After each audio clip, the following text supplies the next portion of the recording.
Здесь на данный момент мы демонстрируем именно как в начале 20 века наши предки мололи муку. Данная пшеница у нас, да, это сельхозкооператив Амгинский, село Покровка. Процесс достаточно простой. Это, кстати, пшеница уникальная, она морозоустойчивая, на основе научных исследований была подготовлена работа именно нашими якутскими биологами. И благодаря этому, собственно, у нас эта культура, да, земледельческая, она до сих пор сохранилась, потому что у нас вот такая именно пшеница.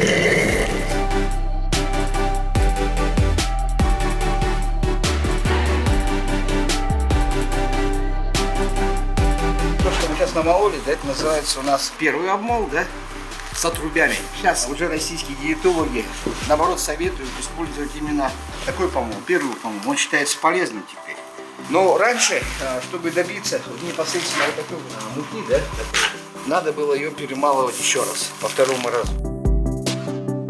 Поскребли по сусекам, да, наше намолотое зерно с отрубями. И сейчас будем показывать процесс после просеивания. Ну и выйти, да, природная шелуха остается. Ну, раньше ее добавляли, допустим, уже в кормлении обыкновенных, там, ну, у кого, допустим, я вот помню, это, допустим, вот свое детство, это все свиньям шло.